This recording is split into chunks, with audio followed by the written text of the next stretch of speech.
Thinking Aloud. Conversations on the leading edge of knowledge and discovery with psychologist Jeffrey Mishlove.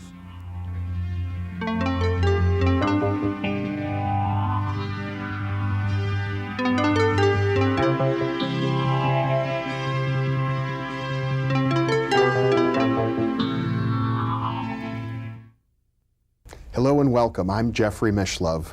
Today we will be exploring human encounters with aliens. This is part one of a two-part series with Dr. John Mack, a professor of psychiatry at Harvard University's Cambridge Hospital. Dr. Mack is a Pulitzer Prize-winning author of a book titled A Prince of Our Disorder, which is a biography of T.E. Lawrence, Lawrence of Arabia. And he is also the author of Abduction, Human Encounters with Aliens. Welcome, John. Good to be here, Jeff. It's a pleasure to be with you. You know, traditionally in psychiatry, if a patient were to come to you and report that they'd had contact with alien creatures, it would be almost automatically assumed, I think, that this person is likely to be psychotic. That was my initial reaction when I first heard about this type of case. A colleague of mine, a woman psychologist, asked me would I like to meet with Bud Hopkins. This was the fall of 1989, and I said, "Who's he?" Which showed how little I knew about this subject at that time. And she said, "Oh, he's an artist in New York who works with people who report being taken by alien beings into spacecraft." And I said, "Oh, that he must be mad if he takes that seriously. This must be some new form of mental illness." She said, "No, it's very serious. Do you want to meet him?" So rather reluctantly, I agreed to meet with him one day in New York, January 10th, 1990, a day that kind of changed my life in certain ways. And what struck me about what Bud Hopkins had to say, aside from the fact that he was not mad at all, but a very intelligent, thoughtful, discriminating, and caring person, was he told me accounts of, at that point, more than 100 toward 200 people that had very similar experiences. These people were, as far as I could tell, of sound mind. They described in great detail that they had been taken on beams of light, generally, by alien beings out of their homes, cars, in the case of one woman from a snowmobile, children from schoolyards, by 3.5 to 4 foot alien beings, those are the most commonly described variety, into spacecraft and subjected to a whole variety of intrusive procedures. And these people did not know each other. They reported this very reluctantly to him. He had written an article about an abduction case and that drew them to him. They didn't want to believe it themselves. And as far as I could tell, and this has become clearly established, having now worked with 90 such people, there was no apparent psychiatric illness that could account for this. And the details, in spite of what people say, there's a lot about this in the media, they may have picked it up. These are not people that had been particularly exposed to media accounts. In any case, they were reporting many, many details that were not in the media, but were consistent among the people that I've worked with. Now, what you've just said obviously raises many, many questions, and I'm bubbling with questions to ask you. But the first one that I want to come back to, you use the word spacecraft. How would they or you know that what they saw was actually a spacecraft? Often the person has not actually seen the spacecraft, but often they have. A number of these cases, when they're floated through the wall of their home, through the window, through the door. Again, this so many of the details of these experiences make no sense in our kind of the Newtonian, Cartesian, Western, whatever you want to call it, notions of reality, and yet the stories are consistently described with again, the self-critical attitude that the people have. And they may see a typical unidentified flying object, a saucer-shaped or cigar-shaped vehicle on the ground of their home, emanating bright lights, or they may be taken by a small craft up into the sky to a kind of mothership, which they see very clearly. So many of them actually see the UFOs, that and the insides are so uniformly described with rounded, curved walls and complicated instrument panels that it's become clear that it's some kind of craft in the sky, which they would naturally call a spacecraft. I think people would naturally draw that inference, but to me it's still an inference. I think you might agree, we don't really know exactly what these things are. I mean, fair enough. I mean, you could have, as we do have, very, I mean, this gets really into the way of how we know anything, but Yes. or our use of language, but we call something which is seen in the sky and which seems to be moving from one place to another, we call it a spacecraft. Now, again, this has to do with where our own technology has come to. It could be created as a virtual reality and appears similar to what we already know as airplane or a certain type of aerospace vehicle, so we call it a spacecraft. But again, you know, if you want to get down to the very core of the way language structures reality for us, you could even question whether they're spacecraft. Isn't it the case that you've described in your book cases that were reported, let's say 100 years ago, back in the 19th century, of people who talked about airships? Well, the articles there are by Jerome Clark, who's been a student of the UFO phenomenon for many years, and he went back and looked into the newspaper accounts of the airship craze of the last decade of the 19th century, and many of those vehicles would look kind of like balloons or looked like the technology of the time, but he went further than that. He actually did an exhaustive search of all of the photographs he could find and the descriptions, and lo and behold, many of them did appear very much like the current modern-day UFO, but the people of the time did not have in our culture the technological knowledge to actually see them as what they were. So he's concluded that these were probably UFOs not so different from what we're seeing now, but our perceptual development hadn't reached the point where they could be perceived the way we now can see things in the sky more or less as we at least think they are. Right. And again, you're raising the question whether even that's actual or constructed reality. Well, or we could take this in so many different directions. Let's go back further into the past, because the accounts don't just begin even in the 19th century, do they? Well, again, if you go back into the early times, you know, Ezekiel's wheel, which is now many ufologists think that was a UFO, or chariots seen in the sky, or you go back to the ferries that kidnapped people in Ireland and other countries. There is some similarities, but you're dealing there with oral traditions, and it's an easy leap of mind to say, well, we've had this going on all through the centuries and through the millennia even. The problem with that is the methods of knowing then were so different. You need to compare a phenomenon, you have to use more or less the same investigative method. And our methods now, as well as, of course, our perceptual capabilities are so different. For example, just take the matter of clinical study.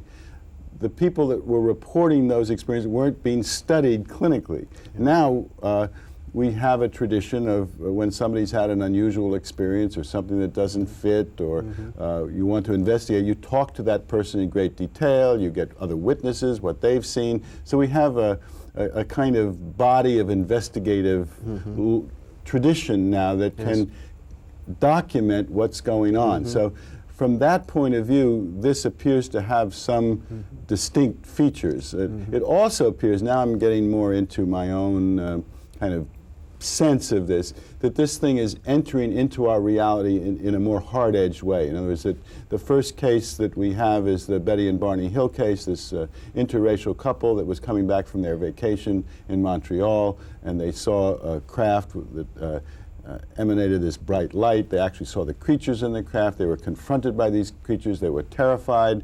They were taken in. Each reports various experiments that were done on their bodies, skin scrapings, probings, and the accounts compare. And since that time, more and more cases are being reported, and it appears that the phenomenon is occurring with greater frequency now than in the past. But again, we don't know that. There are reasons, if that's so, why it might be so, but we're still trying to establish how distinct is this from earlier reports. The Betty and Barney Hill case was made into a motion picture and a very popular book back in the 1960s. That's right. And the movie came out in the mid-'70s with James Earl Jones playing the black Barney Hill. Yes. Well, you're a Harvard-trained psychiatrist, or a professor of psychiatry at Harvard, to be exact. We haven't gone over where your training was, but you mentioned that when you first heard about Bud Hopkins, who was an amateur researcher into that phenomenon, you wondered whether he was crazy. And now you're doing clinical work yourself. How do your colleagues accept this? Well, again, there's no generic response here. The range is extraordinary. As I have, on the one hand, a very prominent astrophysicist at Harvard who has become a kind of comrade-in-arms colleague about this, and he's actually gone on record saying that he believes that the work of people like Ken Ring and who works with a near-death experience, Ken and Ring myself in this area, will teach us more about the nature of the cosmos than anything scientists will discover in the next 20 years using telescopes to explore the heavens. It goes from on that end all the way to the acting chair of my department who says, I wish John weren't doing this. So in between are all kinds of people who array themselves from letters of support from psychiatrists, say, I've seen these cases, or continue it, this is good work, to people that think I've gone off some kind of deep end. Well, the obvious counter-hypothesis would seem to me to be sort of a sociological one, that this is a myth in the making, that there's a belief system that is somehow being engendered in the subconscious mind within the culture itself, perhaps like a new religion or some other sort of social movement. That's really not a counter-hypothesis. That's quite consistent with what I'm finding, because increasingly folklorists like Peter Roysevich, Thomas Bullard, Eddie Bullard, are looking back now into myth-making and seeing what was the experiential reality that was the kernel of truth in the physical world. It was what did people actually see and experience from which myths came. We have this notion in the West that a myth is a kind of invented imagination which comes out of the psyche in some way, which is a very kind of culture-centered notion of myth, culture-centered in terms of that's what our culture would tend to see. Right. But actually, what they're finding is that there may actually have been some kind of visitations, or that there are actual physical bases for myth making. So in that sense, this may be indeed a myth. A religion could evolve from this, but that doesn't go against the fact that something physical, something actual is occurring in our material universe. So what you're saying now is, if we're going to look at this, we have to be willing to approach it with a certain subtlety of mind, not to jump to conclusions one way or the other, but to be able to entertain simultaneously perhaps several hypotheses, and maybe many different levels of phenomenon are interacting with each other at once. So there isn't going to be any kind of clear-cut this or that way of looking at it. Well, exactly, and I often get asked questions as, well, is this real, is it not real, or is this really going on, or do you believe these people or you don't? Are they telling the truth, are they not? All that kind of binary, linear thinking, and the subtlety you're talking about is very to the point. We're not great on ambiguity, paradox, subtlety, and embracing that and learning from it, sort of embracing the mystery. I think this is an authentic mystery, and I think we learn from saying, I don't know, and having that, what the Buddhists call the sort of cleared zero mind, and then let's take a look at it. So I agree with you. I think it is subtle. It may be that something, for example, this may originate in some subtle dimension, some other dimension, the etheric world, whatever you want to call that other dimension, and then cross over, manifest in the physical world, and be real in this world. But we're not used to thinking that way. So I think one of the purposes of the book, in a sense, is to open us to those widening notions of consciousness and reality. You wrote a very eloquent passage about your communications and contacts over much of your life with Thomas Kuhn, the great historian of science who wrote the book The Structure of Scientific Revolutions. Could you talk about your discussions with him? Well, I was lucky to have known Tom Kuhn since I was a child. His parents and mine were friends, and I used to spend time with him in New York at Christmas time, and so it was a natural thing to look him up in Cambridge. He has been at MIT, and so when we have had some really interesting conversations. When I started with him, I said, Tom, he's the person that originated this term paradigm or paradigm change, which has become such a cliche, but is sort of indispensable in a way for looking at how ideas grow and develop and shift. And I said, Tom, I think I've got one here. In other words, something I don't think I can understand within the framework of reality in which I personally was raised. In other words, this doesn't fit. In other words, I was raised in a very materialist not in the sense of property acquisition, but in the sense of all that's really true, all that's real is the physical world, and everything else belongs to the subjective, the spiritual, what you study in departments of anthropology or psychology of religion or abnormal psychology. But here is something which seems to cross over from where it ought to be in the spirit subjective world and seems to show up in the objective world. And I didn't know what to do with that. So I told him about this, and he gave me two pieces of advice. He said, don't worry about science, because science has become a new religion in this culture, and what science means is a religion that restricts reality to that which can be measured and observed with the senses. And if you're going to talk about knowing beyond that, you need to have an expanded way of knowing. That's one piece of advice. The other piece of advice was watch out for language, because language will trap you in structures of reality. So look out for certain dualisms like exists, doesn't exist, real, unreal, inside, outside, happened, didn't happen, because they will immediately polarize the debate. So what he suggested was just collect raw information and put aside your language categories as much as you can. Now, we can't do that completely. I mean, we're all creatures of the culture in which we're raised, but I try as best I can to suspend all those categories and stay with what we were talking about earlier, which is the ambiguity, the paradox, the uncertainty, and that's what I've done. In other words, the book is filled with paradox, filled with uncertainty, filled with on the one hands, on the other hands, but that isn't necessarily getting received that way. I can't say, yes, this is in our reality or it's in this other reality. I don't know where it is. Something is powerful here. Something extraordinary is happening to these people, and they are of sound mind, and they don't believe it. It shatters their notions of reality, and yet it is occurring to them in ways that I can't account for as a psychiatrist any other way now, but that what they say is occurring.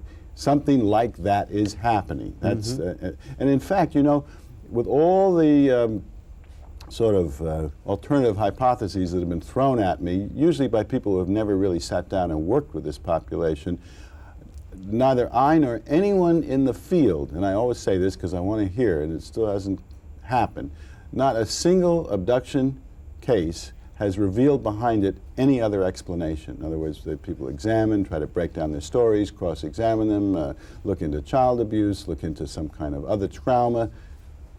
Never has a case revealed anything other than what it is. The reverse is true. Many people have come to therapists, including myself, with the idea that they are, because there is a strong reproductive sexual traumatic element in the stories, have come to people like me saying, well, maybe this is incest, or maybe I was abused as a child, and then we look into that and nothing happens. I mean, it doesn't work, and I haven't done this, but some therapists will actually bring in the families and cross-examine them and cause terrible trouble to families by exploring that, and nothing has ever panned out. But at some point, in several cases, the person will remember, with or without a relaxation or hypnosis approach, they will actually see a UFO in memory, or the little beings coming out of the UFO, and I'm thinking of one particular case, and then they will become, for the first time, deeply affected, and the emotions will return. So we have those kind of cases where something that is explored as something familiar, traditional, sexual abuse, rape, whatever, reveals the abduction story behind it, but not the other way around. Now, the issue of memory itself has become increasingly controversial. When these people are reporting their memories to you, what tools do you have to know whether how much weight you can give to a memory as being an actual memory as opposed to being some sort of a fantasy? Well, the argument around so-called false memory or doubting memories is applied to situations which are not of core significance to the individual. There's a study at Harvard going on now where people who have been deeply traumatized, as the abductees have in many cases, have distortions of memory, but not for the traumatic events. In other words, the memory around the traumatic events is highly accurate, highly reliable. It's all the rest of their lives that become distorted and confused. So there is no evidence that you get false memory when you have very powerful traumatic events that are described with great conviction and great detail by people who are of otherwise sound mind and reliable observers. So that doesn't mean I know what the memory was, but it's not a false memory. It's not something concocted. Well, it sounds as if what you're saying is you're inclined to take these reports at face value. Face value, I wouldn't say. I take them seriously. I don't have a way to account for them. I hear the people, they describe experiences in great detail that are so similar one to another, and the only thing I know that acts like that is real experience. Now, face value is another matter, because then you're saying, well, that implies that this is occurring literally in this physical world, just as you and I are talking here. So that would have no place for something which came from some other realm, crossed over into our reality, entered our reality in this complex way we've been talking about. Yes. So I take it seriously. It's powerfully real for these people. It's mysterious. It affects them like any other trauma might, but there are many elements, of course, about it that are not simply traumatic, that can create really extraordinary human growth and transformational directions for these individuals. In other words, in many cases, the encounter with aliens seems to be a very beneficial one. Yeah, again, that doesn't mean that, again, this gets back into there's so many kind of pitfalls and subtleties, as you were saying earlier, that one has to look at. I mean, beneficial implies that it's like for us, it's good for us, or it's not good for us. I don't look at it in those terms. I think one has to step back and sort of look at a larger framework. It may not, it may be that whatever the intelligence at work here is, and again, these are all language words. As soon as you say the word intelligence, you're already saying something. Whatever the principle at work here. Well, I know in some of the cases you've reported, the patients regarded the aliens as mentors to them. That can happen, but it may be that that whatever the principle at work here, it's not particularly mainly interested in us. It may, for example, and this is consistent with a lot of the data, regard us as a kind of cancer on the planet. Sort of a search and destroy species, which mows down with bulldozers everything it comes and it tears the earth apart for resources and markets, and is a blight on that's possible. It may be looking at us that way and saying, "Oh, what are we going to do about this species?" And it's not particularly good or bad for us. It's just trying to intervene in some way to arrest us. I'm not saying that's true, but there are ways you could look at it that have very little to do with us, but more to do with some larger principle which has to intervene because we're so out of harmony with our own world. I see. Well, obviously we're dealing with something of enormous complexity, and probably not just one phenomenon, but several different phenomena that sometimes get lumped together. But you seem to be saying that a case in which a patient might seem to be having a beneficial experience, it might not be quite what it seems. Yeah, you have to distinguish what may be the personal journey of the individual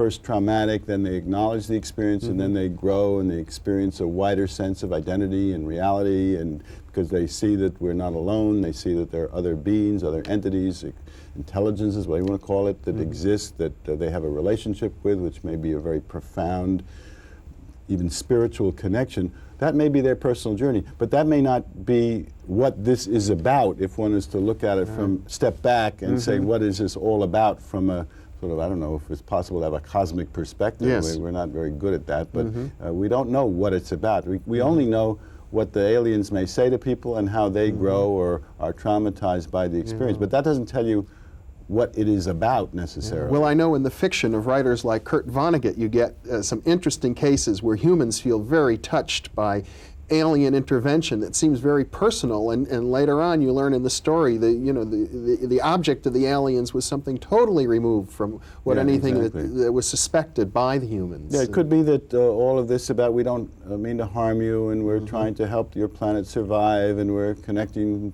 with you for a higher purpose. That could all be deception. I mean, then I get suspicious of that interpretation because that's such an American way of thinking. You know, like I'm not going to get conned by these guys. You know, Right. so you know, I almost trust a face value look at the thing more than I trust an American interpretation of it. You know, a face value look at it would be it is some kind of complex process of evolution of species that is going on here and of consciousness. Whereas deception is, you know, more what we watch out for. Well, Dr. John Mack, we've raised more questions than we've been able to answer, but fortunately this is part one of a two-part series. So for those listeners and viewers who are enjoying our discussion, I hope that they watch for the second part of it, where we can go into greater depth on some of the subtleties, dream experiences, potential past life encounters with aliens, many of the other things that you've written about, including both the beneficial and the detrimental aspects of these contacts. Dr. Mack, thank you so much for being with me. Thank you for having me, Jeff. And thank you for being with us.